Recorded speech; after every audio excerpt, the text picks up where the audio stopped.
Good afternoon, everybody. It's Lorraine Alternative Homesteading on March 9, 2026. It's actually 6 p.m., but obviously it feels like it's 5 p.m. And since they knocked me out again a little while ago while I was going to do something, it feels like it's a shorter day or a longer day. Now, this beautiful, original mini art is by Two Frogs Farm, and her specialty is drawing cats, and her cat's eyes are extraordinary.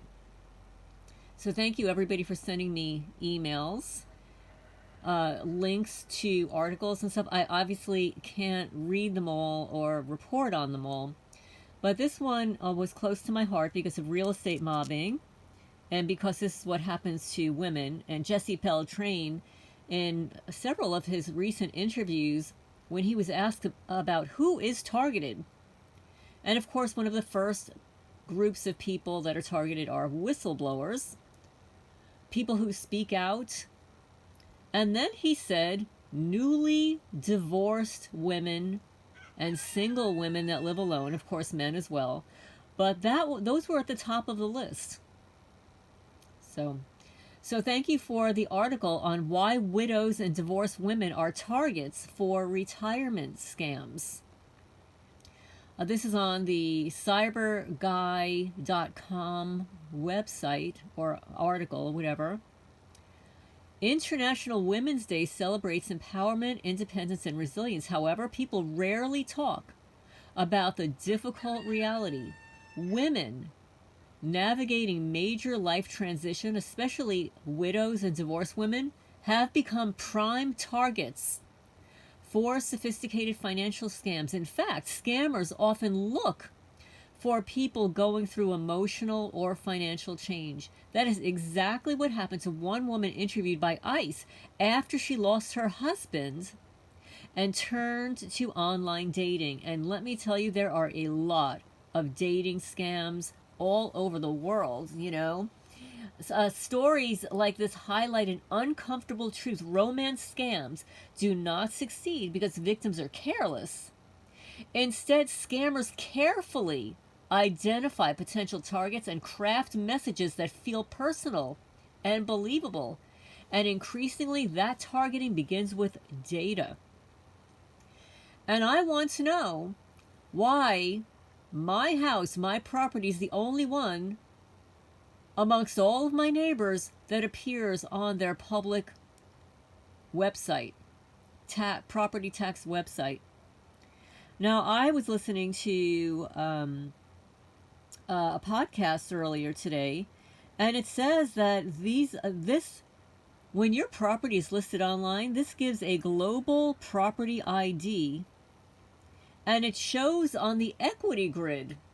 So it just broadcasts your property that you have equity, but none of my neighbors do. Not Jezebel with the flashing orange lights, who were the blue lights, flashing orange lights. They're not the Bow Wow family, not the big mouth down the block, not a Chris who stole my gate, claims that he can't give it back because the law told him he's allowed to steal my property. No, none of those people have their property listed on this website except for mine. I want to know why. So anyway, getting back to this, what's happening is that women are being targeted for the equity, and some of the life transitions that create these digital signals are when somebody loses a spouse or goes through a divorce. Certain information often becomes public or commercially available. Obituaries listing surviving spouses, family members in cities, property records reflecting ownership changes, court filings may indicate marital status updates, change of address, and household composition shifts get logged into databases. Then what happens? Criminals, data brokers collect and package this information. They build profiles. It may include your age, property ownership, the estimated income, or your home value, right? And then it can sell this information, your marital status. While this data is often marked for advertising purposes, it's often misused. Scammers don't randomly search for victims. They build targeting lists. and recently widowed and newly single homeowners are categories that can be inferred from public, available, and commercially aggravated data. And I have mentioned multiple times that when I was going through my divorce process, which was horrific, that's when a lot of stuff changed for me. None of this really happened when I was married. I was married for almost 14 years and I wasn't experiencing any of this stuff. Although, in hindsight, I had some bizarre instances throughout my life, not while I was married so much, although when I was married in Queens, our apartment was broken into and the most bizarre things were stolen. And in hindsight, I'm thinking, maybe I was targeted back then. You know what they stole of mine? They didn't steal any money. They didn't steal any of my valuable jewelry. They stole a box with my antique cat pins. Pins that I've collected over the years, pins given to me by my father. These are antique vintage cat pins. They were in a little white box. That was stolen. And my ex-husband's camera. And that is it. Of all the things that they could have stolen in our apartment, they came in through a window. And now in hindsight, I'm thinking maybe I was targeted back then. But because I had somebody living with me who was there 24/7 most of the time, we didn't experience these things. So divorce is a trigger. And when you become divorced, your property, all of this is public information. In fact, through a divorce, those divorce lawyers are literally the only lawyers that have your full balance sheet, especially if you have children, and the judge is deciding on what child support or alimony is going to be.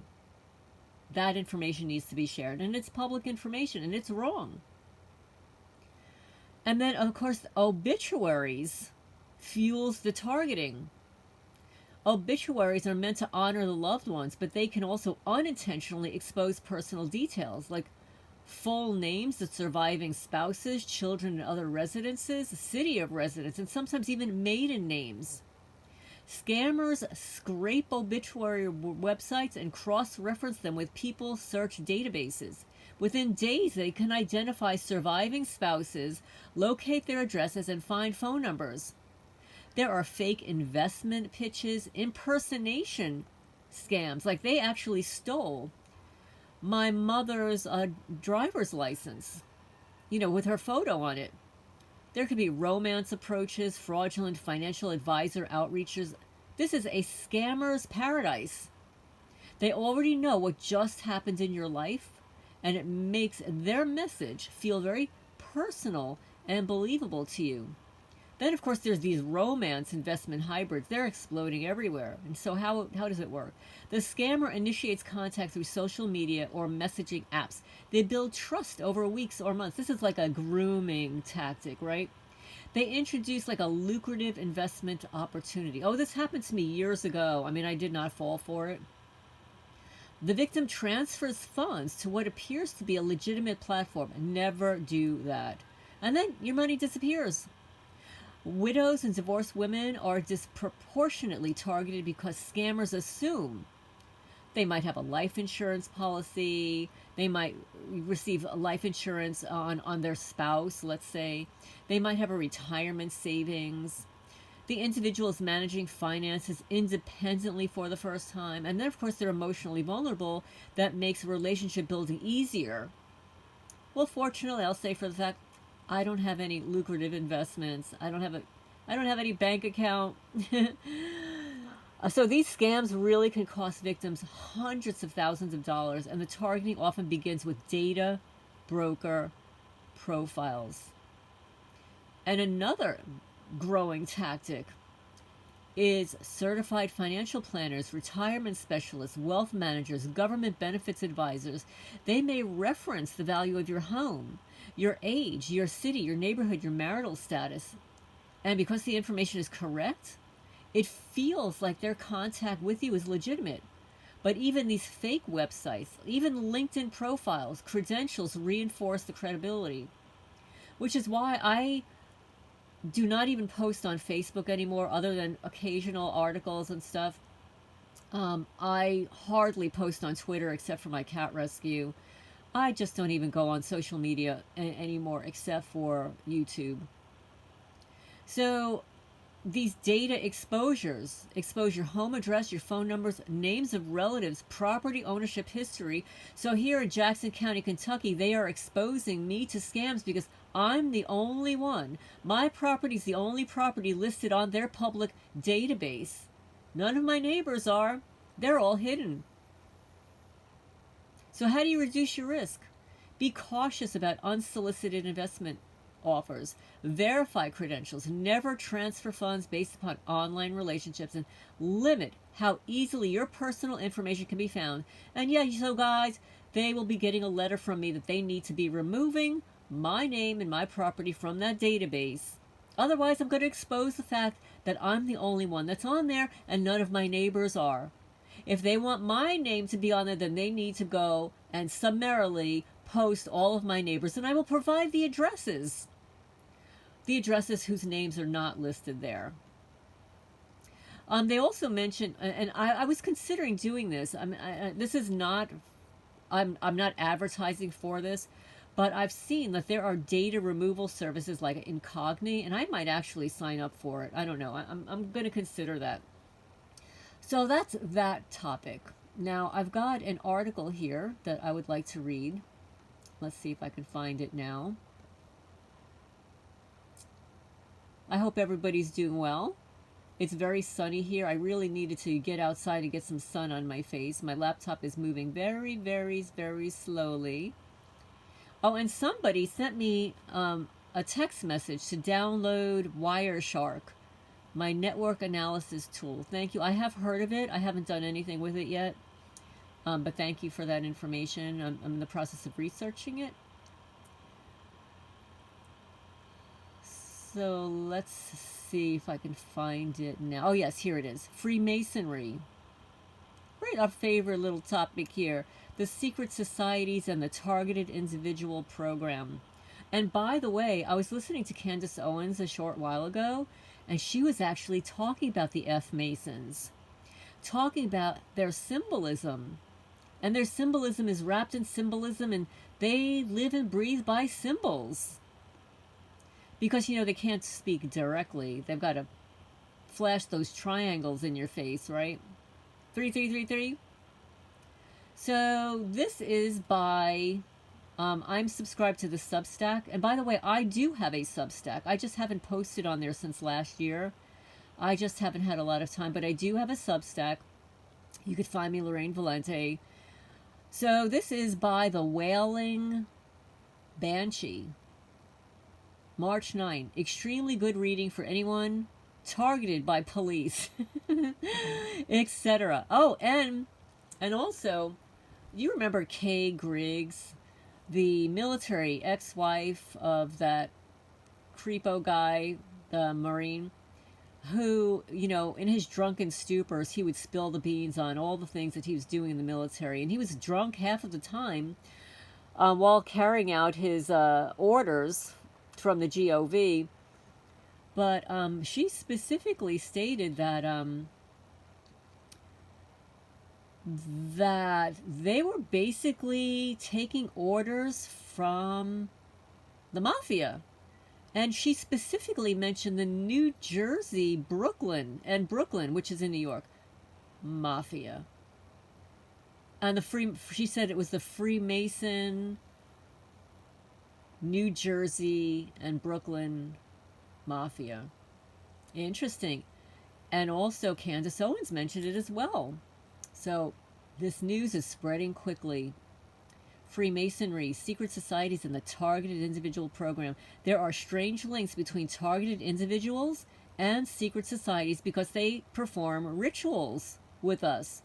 We are being used as paraphilia and sexual paraphilia and satanic ritual abuse and trauma-based mind control.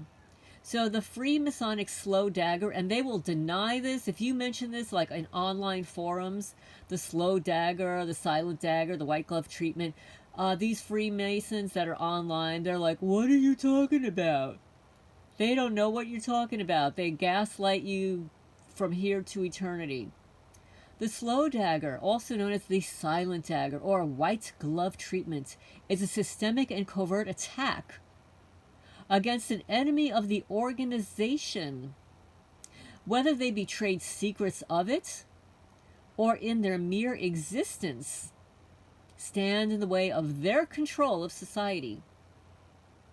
This consists of all the attacks targeted individuals report: destruction of relationships, smearing the reputation, financial hobbling, poisoning, legal trouble, and now, with advanced technology, based attacks.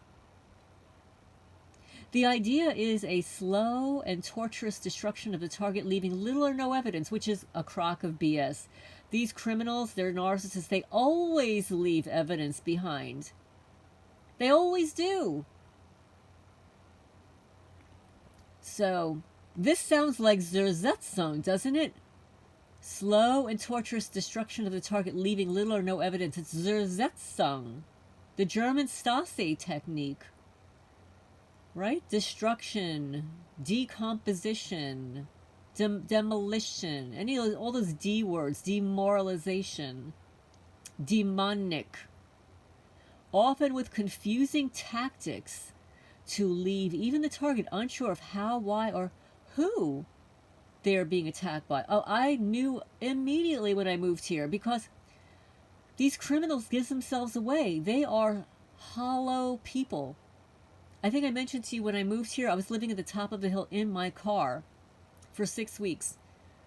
Some guy pulls up in my driveway and is parked there with another guy, who was like, he claims it was his brother. We don't know if it was his biological brother. The guy introduced himself. He gives me his real name.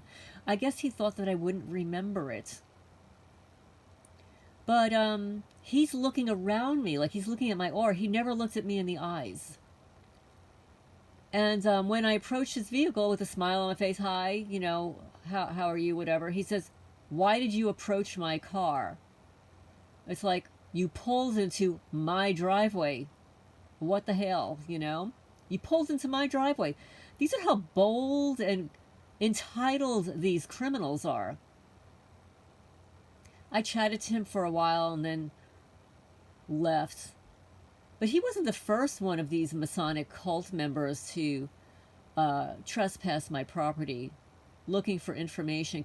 They can't look at you in the eye, and they lie. So one of the earliest examples I know of is Amadeus Mozart. He was a member of a Freemasonic lodge in Vienna. After his coded revelation of the Freemasonic secrets in the magic flute, his life was destroyed, and he died an untimely death, completely bankrupt. Was it an act of revenge for revealing Freemasonic teachings, or even darker, like a carefully executed human sacrifice? In my favorite aria from the magic flute, Queen of the Nights, the Queen, who some believes represents Baphomet, calls for rage and vengeance. Interpreted through Masonic symbolism, this represents the darkness that threatens to consume the enlightenment of the opera's hero, Sarastro. She even hands her daughter a dagger and orders her to delete him. Was this a carefully coded reference to the satanic elements of Freemasonry? A battle in an occult secret society between taking the satanic left-hand path or following the light of the right-hand path of enlightenment? It's clear there has always been a struggle in Freemasonry and other secret societies with secret ancient knowledge that they held. And even today in Freemasonry, there are lodges that follow different teachings and are linked to older secret societies like the Brotherhood of the Snake. I'm hearing about that one for the first time. The Brotherhood of the Snake.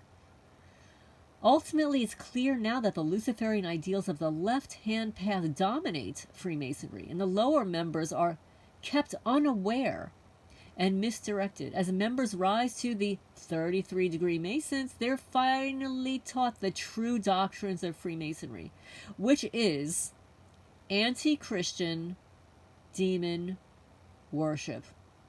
So basically what they do is they dupe all of the newcomers into Freemasonry, thinking that, oh, we're just going to be doing volunteer work, we're going to be helping the community, etc., etc. But the true agenda is not revealed to the member until they reach 33. It's anti-Christian demon worship. Even deeper, so is the idea that extreme trauma, like near-death experiences, can unlock spiritual power, according to the article. The symbolism of Freemasonry as an initiative practice is encoded within it an understanding of the impact of trauma on the psyche. And it's a mystical, psychological, and physiological significance. By introducing Masonic themes, symbols, and allegories into the contemporary debates about trauma, it will offer an interpretation of these themes that suggests that the terminology used to describe the impact of trauma on the individual psyche can be found in a symbolic form in the rites and practices of the Masonic tradition. With this knowledge, it can be used in one of two ways. Either as a legitimate spiritual and moral path for the individual member, or for the purpose of power over others. And this was written by Lynn Brunette, honorary master's degree and doctor of philosophy. Now we get to the modern day mind control and spiritual war enslavement happening of the targeted individual. So where did it start? Franklin D. Roosevelt created the OSS. He was a 32nd degree Freemason. Then Harry S. Truman, who was the only president to be a 33 degree Mason, dissolved the OSS and created the CIA. The CIA has always been controlled by these organizations. I'm learning this for the first time. So the CIA has always been controlled by these organizations. The first director of the CIA, Sidney Sowers, was the core member of Truman's inner circle, often called the Missouri Gang, many of whom, including Truman himself, were Masons. And after that, there was another director of the CIA, Rear Admiral Roscoe H. Hillen-Cotter. Well, that is a long name. That's director of the CIA, Rear Admiral Roscoe H. Hillen-Cotter. He was a secret member of the Freemasons. And the writer found an old note from a Freemasonic lodge confirming this. Then there was a former CIA director, George H.W. Bush. He was a member of the Skull and Bones Secret Society and later swore in as president with his hand on the Freemasonic Bible. Not the Bible that you and I know of. His hand was on the Freemasonic Bible. He was also implicated in the Franklin cover-up as being a pedo who sexually abused young boys. He was also an avowed Zionist. His father, George Prescott Bush, both was a Zionist and helped Hitler's rise to power with his company that acted like a U.S. base for the German industrialist Fritz Thyssen, Thyssen, who helped finance Hitler in the 1930s, showing that both sides were funded and aimed at fascist control. And we don't learn this history in school. I don't know about you, but I'm learning this for the first time today. Finally, there's a head of the CIA's assassination and MKUltra program, Sidney Gottlieb. Now, I've heard of that guy.